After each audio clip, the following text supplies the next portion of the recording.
CTV Edmonton, local breaking news with Connor Hogg. Every new arrival, particularly if they bring their family, draws on Alberta's public services. Not every newcomer is a net contributor to the provincial revenues that fund those services. Premier Danielle Smith answered questions today about the move to hold a referendum in October on 9 questions. Smith says an influx of temporary workers, migrants and asylum seekers is putting a drain on Alberta's social services. Good evening. The Premier was asked a few times this morning for data to back up her claims that temporary immigrants are straining education, healthcare and more. Smith could not provide a breakdown. Instead, she pointed to average costs of someone assessing schools, daycares or hospitals. CTV's Jeremy Thompson has more. Temporary individuals should be treated as that, temporary, and tourists. Premier Danielle Smith says she's responding to Albertans, putting 5 immigration-related questions to referendum in October. What we're concerned about is the number of low-skill temporary foreign workers, international students, and asylum seekers who may not be here on a permanent basis and able to be long-term permanent taxpayers. Smith says that puts undue pressure on Alberta's social services, including education and health care. That's costing the government money ahead of a budget that's expected to run a deficit. When asked to quantify the burden in dollars, the Premier could only provide averages. So bottom line expense, what's your number for health and education? It's tough to know. I mean, we'd have to do the figuring out. We don't have an individual. No, we don't track residents and how much they use. All I can give you is averages about what things cost. Premier Smith says the Trudeau government's immigration policy is to blame. They were managing it properly up until we got to COVID, and then post-COVID, it went completely off the rails with a completely insane policy. Government data shows immigration to Alberta peaked in 2023 and has since returned to average levels. In early 2024, the Premier was calling for more people to come to our province. The fact that so many people have come to our province, I look at that as a positive, and we want to keep that going. That's why I've said, let's have an aggressive target to double our population. It seems to be that this is more about politics than it is about policy. This immigration lawyer believes the federal effort to reduce overall immigration is the correct path, and it will take years to see the results. He adds healthcare costs for refugees and asylum seekers are covered by Ottawa. But I think this is more about distraction from mismanagement. I don't think you can blame newcomers for the fact that we haven't built a hospital in Edmonton since 1988, for example. Smith and Justice Minister Mickey Amery were also asked if they intend for this referendum to be binding. Amery says that is their intent, as they're, quote, not asking the questions out of boredom. A spokesperson for Intergovernmental Affairs Minister Dominic LeBlanc says the federal government has already taken steps to bring immigration levels back under control. In a statement, the minister's office says progress is being made with substantial declines in asylum claims, new temporary foreign workers, and international student arrivals, so that we protect the bargain of a sustainable intake of newcomers that is consistent with our capacity to properly welcome them. The statement goes on to say Albertans will express their views on these issues as they have on several constitutional questions in the past. In addition to the referendum questions relating to immigration, Smith was also asked about the 4 questions that would require amendments to the Canadian Constitution. Albertans will be asked if they want to abolish the Senate and grant new provincial authority in 3 areas. First, prioritizing provincial laws over federal ones in cases dealing with provincial or shared jurisdiction. Second, the option to opt out of federal programs that deal with provincial areas like healthcare, education, and social services while still receiving associated federal funding. And third, the ability to select justices appointed to the provincial King's Bench and appeal courts. It makes sense that your judiciary would draw from a pool of people who understand Alberta and who are aligned with Alberta. So it does make sense that we would appoint at the higher court levels. I think as provinces, especially in my role and in the role of Executive Council as well, we have a really good line of sight. Public law professor Gerard Kennedy says all of these amendments would require the cooperation of the federal government. Many of them would also require other provinces to get on board. I suspect most of the provinces would agree to appoint the Superior Court and Court of Appeal judges. That's just more power for the provinces. And again, if you were designing a constitution from scratch, I could see why you might want to do that. But again, you'd have to get the federal government to agree, and I don't know why they would.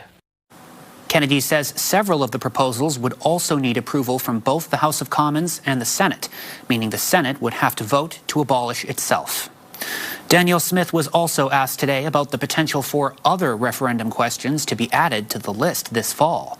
There are a couple of citizen-initiated petitions out there, some of which will finish in time for that vote to be put on the ballot as well, if they get the requisite number of signatures and they're validated. So whether it's the independence petition or the Cole petition, if they get the requisite number of signatures, our intention would be to put those on the ballot at the same time.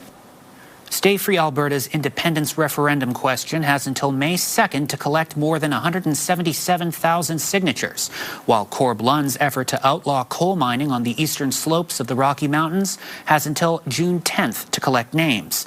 The Forever Canada petition, asking for Alberta to remain a part of Canada, was certified as a success by Elections Alberta in December. The city says more than 70% of Priority 2 roads and paths are now clear after more than 20 centimeters of snow fell earlier this week. Officials say deploying contractors as soon as the snow started to fly sped up the effort. CTV's Nicole Weisberg has more. 3 days after a winter storm slammed the capital city, the sun is out and traffic is flowing. The city says more than 70% of Priority 2 roads, which include lower priority freeways, bus routes, arterial and collector roads, are cleared.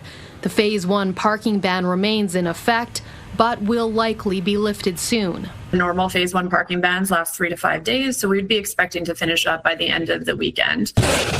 After more than 20 centimeters of snow fell, the head of the city's snow and ice program said a residential parking ban was possible. Now she says they won't be going that route. In order to minimize impact on residents but provide a service to residential roads, we will be completing a grooming cycle over the next 10 to 14 days. Valerie Dasick says that means truck plows with special ice blades will flatten the snowpack and increase traction. Sand will also be applied at the entrances and intersections of residential streets. After weeks of snow removal complaints in December and January, for this storm, the city called contractors right away instead of waiting until the snow stopped falling. The road conditions were awful. This time around, I'd say they did react better. I think they've done better because they started right away. You know, makes a big difference. This is, I think, a good example of what we need to be doing going forward. In addition to being more proactive, the mayor says he wants to ensure the city's in-house resources are enough, something he says will be discussed during the 2026 budget engagement. Nicole Weisberg, CTV News, Edmonton. RCMP Major Crimes is investigating a suspicious death in St. Albert. Police say they were called to a fire on Keystone Crescent in St. Albert yesterday afternoon. After the fire was put out, a body was found inside. RCMP say the death is suspicious. Although it's early in the investigation, they believe this was targeted. RCMP say there is no ongoing risk to the public. Edmonton police are also identifying a man who was shot and killed in the Castle Downs neighborhood earlier this week. On Monday, officers found 38-year-old Alinur Mohammed Musa suffering from gunshot wounds. He died in hospital. Last September, a man by that same name was acquitted in a 2021 deadly shooting at a party at the Dugan Community Hall. That same person was also facing firearms charges in connection with a shooting at the Urtail Lounge in 2022. A standing measles alert has been issued for Parkland County. Many people living in the area say they aren't concerned about the infectious disease. CTV's Evan Kenny has more on what one health expert thinks about the relaxed response. I'm not that concerned. It's business as usual for people living in Spruce Grove, still going to the grocery store after the province put out an alert for measles in Parkland County. They say there's some concerns, but not enough to change their daily routines. Is there anything that you're going to change after hearing this news, or anything you'll do different? No, I don't think so. I wouldn't say I'm concerned for myself because I'm vaccinated. I mean, it's not great when you lose your measles-free status. One infectious disease specialist says those feelings are fair as long as those people are vaccinated or born before 1970. If someone is born before 1970, they've likely had measles in the past and have lifelong immunity. Those born after 1970, if they've received 2 doses of a vaccine, their risk is negligible. Bogosh says many people think because at one time the measles was common, it's not dangerous. I mean, the virus is with you regardless, so Bogosh says that isn't true. It used to be very common and everyone did get it, but not everyone was fine. Measles still kills about 100,000 people per year on the planet. The public alert is for all of Parkland County, which spans 2,400 square kilometers. It really depends on where the outbreak was, because if it was somewhere that I don't usually go to, or somewhere that because Parkland County is not super duper small, right? Alberta Primary and Preventative Care Services says this is a general public alert to remind anyone living in or traveling to Parkland County of the risks of measles disease. This advisory is not linked to a specific location, date, or exposure, and in place until further notice. It says there has been a small number of recent confirmed cases, and officials believe the virus is spreading. Evan Kenny, CTV News, Spruce Grove.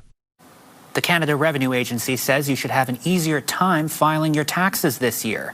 The agency has revamped its operations thanks to a government-ordered service improvement plan. It's focused on addressing call center delays. The CRA says it's streamlined its websites and hired more call center workers. The 2025 tax filing season begins on Monday and lasts for a little over 9 weeks. It ends on April 30th for most taxpayers.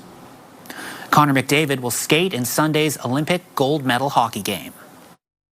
Great. A good way to start the weekend. I guess we'll see you all Sunday morning. Instant joy and jubilation for Canadian fans when the game-winning goal was scored in a hard-fought semi-final against Finland. A 3-2 victory means that Canada will face the U.S. for gold Sunday morning. Sports fans across Canada have likely seen or heard one Edmonton man live out his Olympic dream a dozen times over the past 3 decades. He's profiled countless athletes and has witnessed many of them achieve gold. Now we're profiling him and his own unique Olympic journey. CTV's Nicole Lampa has the story. Mark Connolly spends retirement in his basement studio contributing to sports podcasts. Hey, Steve, is that you? He remembers a call from his boss 30 years ago while working at a news station in Edmonton. He said to me, I just got a call from the network and they want you to go to the Olympics. Do you want to go to Atlanta? And I stood up. I was holding the phone. I was, yes, obviously. Hung up and I'm looking around like, doesn't anybody realize my life just changed? And I thought, okay, if I get to go to these Olympics, at least I've done it once in my life. Connolly was assigned to report on the 1996 Atlanta Summer Olympic Games and ended up doing the live play-by-play for tennis. We ended up calling the gold medal game for the women. It was pretty exciting to do that. It was unexpected. Something had happened at the stadium, so they threw to us and said, you need to fill. And we just kept going and going. 2 years later, Connolly was tapped to go to the Winter Games in Japan. And then Salt Lake in 2002. Certificates show he's covered 12 Olympics as a journalist, 10 of them in person. Connolly says the highlight of his career involved 2 local Olympians. In 2004 in Athens, Lorianne Munzer from Edmonton won the gold medal. And then in Tokyo, I get to call it again. It's Kelsey Mitchell, and she wins the gold. She's from Edmonton in the exact same race. That's a pretty cool bookend for my career as well. Now Kelsey Mitchell is also in this Olympics because she's in the bobsleigh, which I also covered. So Connolly is still doing what he loves. And I'm going to be on at 12:25, right? Talking about sports and inspiring others to do what they can to pursue their own dreams. Work really, really hard at being the best you can be. You never know when you're going to get the opportunity. Nicole Lampa, CTV News, Edmonton. Coming up next, the work required to get an Alberta mountain resort ready for a 21st century facelift. Also just ahead, people who live in Calgary will be shortening their showers again as the city prepares to repair a twice-burst water main. Existing pipe is terminally ill, and it can break without warning. Well, here we are heading into the weekend, and it's looking a little bit colder. We made it to minus 11 today. It's going to be a little bit colder than that as we go throughout the weekend. But into next week, there's a warm-up coming our way. It'll be brief. We do have some nice temperatures on the rise. I will have those details, your 5- and 10-day forecast coming up.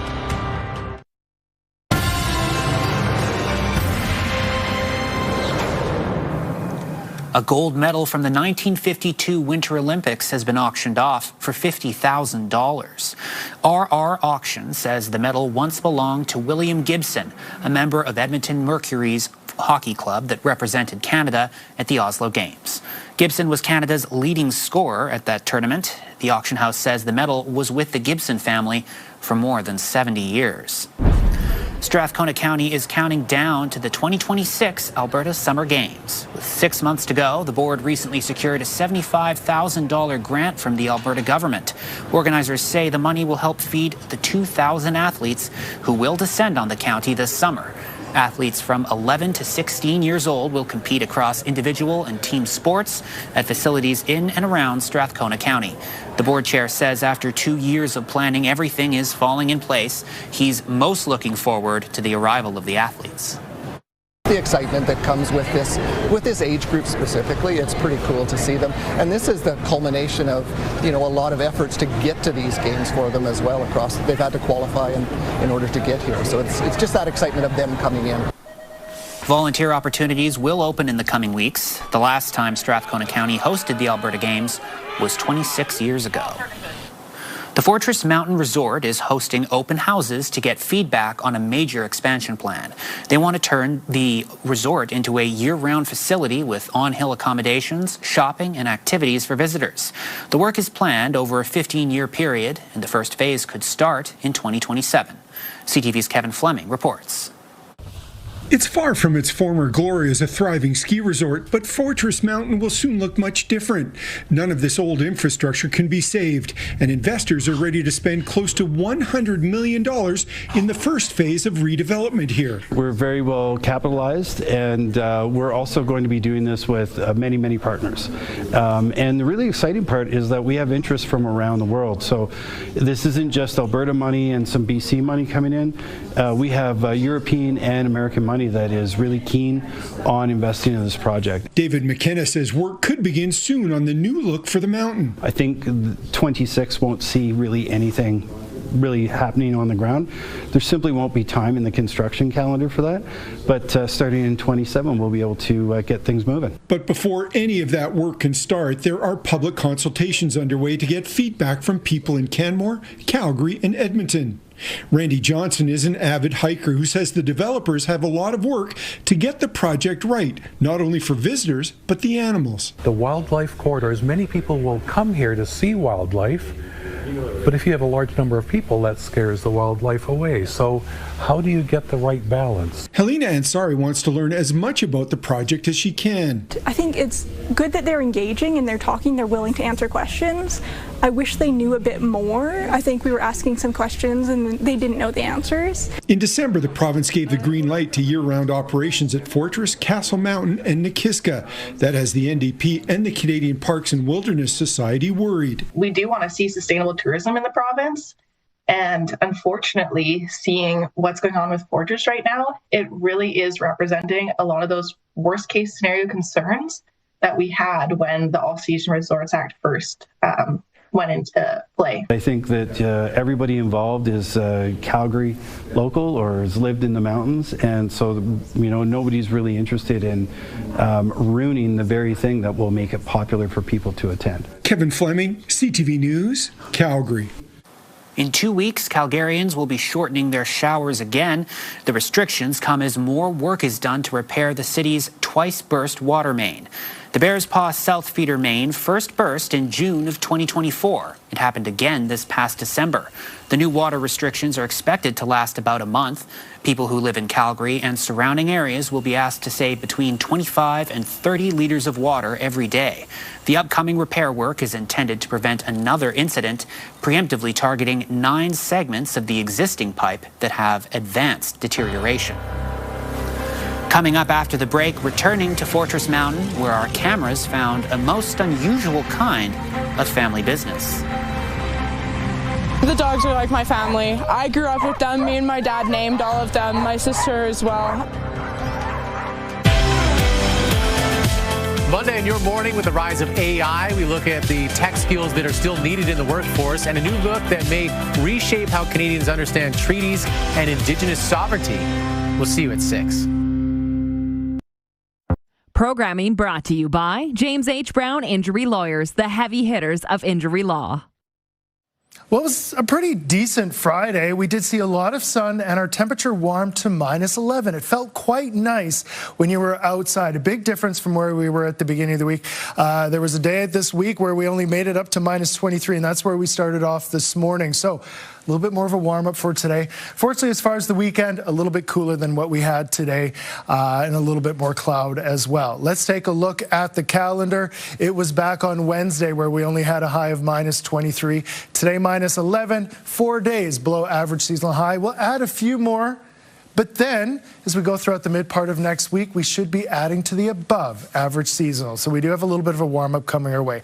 Today, again, minus 11 for us. Slave Lake, minus 13. Fort McMurray, minus 15. Still cold in the south. Lethbridge and Medicine Hat, their highs, minus 17 and minus 16. Still a bit colder than us here in the Edmonton area. As we take a look at the futurecast, cloud building in overnight, and then as we go throughout Saturday, it'll be a mix of sun and cloud with a little bit more cloud as we get into the evening. As we head into Sunday, fairly cloudy, and then as we go throughout the day, Grand Prairie towards Peace River and then areas to the north, we'll see some snow and flurries. For us, Sunday evening into the early morning hours of Monday, we could possibly see a little bit of snow as well, and then a chance of flurries as we go throughout Monday. Tomorrow morning, Fort McMurray minus 32, still under a cold warning. Slave Lake minus 28. For us, minus 25 to start off tomorrow morning. Red Deer minus 30, so still some cold starts. As far as daytime highs, a little bit cooler than today, but still a little bit better than where we were at the beginning in midweek. Lac La Biche high minus 14, Whitecourt minus 13, Red Deer minus 15, Lethbridge and Medicine Hat still a bit on the cool side, but a little bit warmer than what we had. So southern areas of the province will be a little bit warmer than where we were today. But we here in Edmonton will not be. We are only looking for a high of minus 15. Again, a mix of sun and cloud, wind light, minus 16 on Sunday, fairly cloudy on Sunday. Sunday overnight into Monday, we could see some flurries, and then our warm-up. Tuesday, minus 3, Wednesday, 2. So we'll add a few more days, back above average seasonal high. We have a 5 on Thursday. The warm-up is brief. After that, we do see some snow and flurries as we head into Friday ahead of some colder air, temperature dropping to minus 14. And then as we go throughout next weekend, a little bit cooler once again. But a little bit of a warm-up coming our way, something to look forward to. With this latest snowfall and the slightly warmer temperatures, many may be tempted to head to the mountains to take advantage of the winter weather. A dog sled company has been offering tours in Kananaskis country for 30 years, and it's recently begun a new one, giving people a chance to get a whole new view of a winter wonderland.